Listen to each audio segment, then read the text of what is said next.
Hi everybody, welcome to our end of month update for July 2021. I'm joined with Marko Milicic and our Director of Marketing, Jhai Mitchell, here as well. We just wanted to run through some of our recent results as well as what real estate is looking like in this lockdown. So we'll kick things off with our results. Marko, I'll pass it over to you for our first couple of results for the lockdown period. Thanks, Andrew. Yeah, we had some great results recently. In particular, Pendle Hill, 101 Smith Street. Director Matt Barham sold that one for $1,055,000. Great result despite the current conditions. We also got number 3 at 80 to 82 Matella Road, sold for $745,000. That's a 4-bed, 2-bath townhouse. And Nick Barden did an excellent job at 1E Macklin Street, selling that for $825,000, $111,000. That's a 3-bed, 2-bath duplex in the Girraween School Zone. Despite the current conditions, we're still selling properties, still doing our thing. That's it. I think that's a lot about what today's video is about. It's giving you an insight into what does real estate look like, how are we still selling properties, and what you should expect from both us and the market when it comes to selling your home. We put together a list of a few questions that we're getting quite frequently from our clients. So I'll pass it over to Jai for our first question. Yeah, so I'm just wondering, so what's happened to property prices over this time?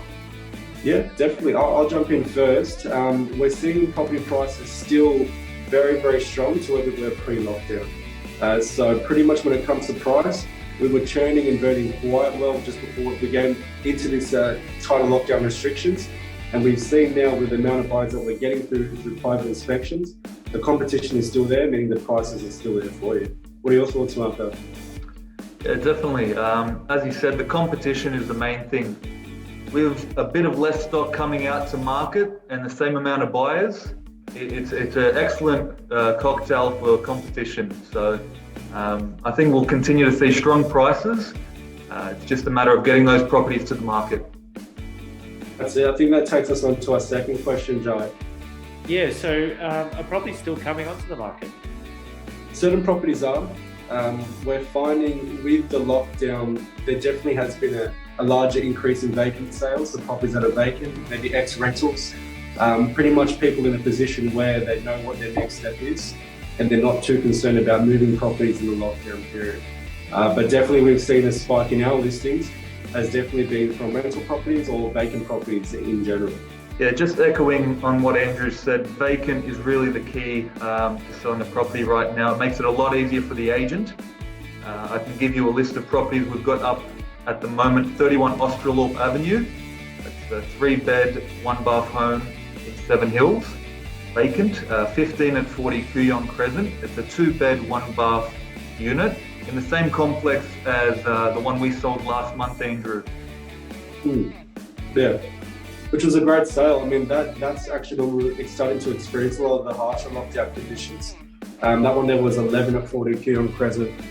Same floor plan, same build up there. We actually had only a few buyers through, and in around 7 days, we got that property sold for the highest complex sale price in the last 2 to 3 years. So to answer the first two questions, the property is still selling for good prices. It's definitely yes.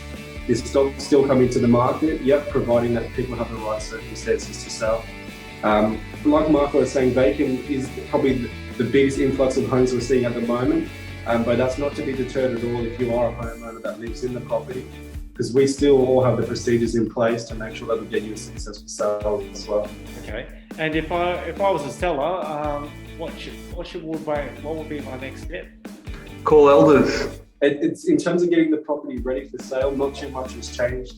In terms of getting tradesmen out, that has. So to clarify, if it's not an urgent repair, then it can't be done. But that being said, if the property is vacant, you can still get the property repaired or get improvements made, considering that it's only the tradesmen that are doing the work. So, if you're an owner, your property's been prepped and ready to go in this market and you live there, let's have a chat. We can detail exactly the steps that we'll take to make sure that we get you sold. It is a bit of a rush getting people out of the house. We've got to have our one-on-one inspections, which we'll touch on briefly in terms of how we actually show buyers through the property. But yeah, the steps are still the same. Let's still get it ready. Let's still get that contract to sell ready to go. We'll handle all of your marketing and advertising, as well as the campaign and getting buyers to the property for you. So you're talking a lot about doing auctions, but in this COVID market, which one's better, auction or private treaty? It's hard to say which one is better, but it's which one is more suitable to the client and the property. So we've got a lot of owners that would love to go to auction. We've got a lot of owners that appreciate a private treaty campaign. An auction is still a set deadline to get your property sold on a certain date. But what we're seeing now is that a lot of properties are actually trading prior to the auction because we're reaching those competition levels without actually getting to auction day. That can be attributed towards having qualified buyers ready to go in the market. So as an agent, we take these buyers through one-on-one, we get our 15 to 30 minute inspections in, and we make sure that they're the right fit for the property, as well as that they're the right price, and then we do our best from there. That's where we negotiate. Now, when it comes to private treaty in this market as well, it's very similar. It's a bit more time and leniency to get the job done, to make sure that we meet the desired price. But I think all in all, it comes down to the client judge. We're still getting the results, whether it be auction or private treaty. Just on the topic of auctions, I think buyers should note that properties such as 33A Cornelia, they advertise as pre-auction. So what does that mean? It means an auction date will be scheduled following the easing of restrictions if the property is not sold before then. This is a common theme we're seeing at the moment. And as an agent, it's interesting to see how these properties will sell and if the lockdown will have any impact on the price. That's it. To touch on that as well, as agents, it's our job to adjust to the markets to make sure that we get the best result for your property. So when we're out there in the field, if we feel like the auction is the way to go, then we continue through with that process. But if we can reach a desired result for you, we make every recommendation for you to consider. Oh, thank you very much, Marco and Andrew, for your insights. It's good to know that we're still selling during this COVID time and there's still strong interest in the market. Any final thoughts before we finish up? Yeah, definitely, Joe. I just want to reach out to our local community and say that we're here to help.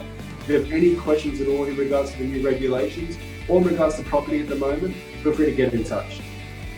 Stay safe, everyone. Hopefully we see you soon. Stay safe. Bye. Bye.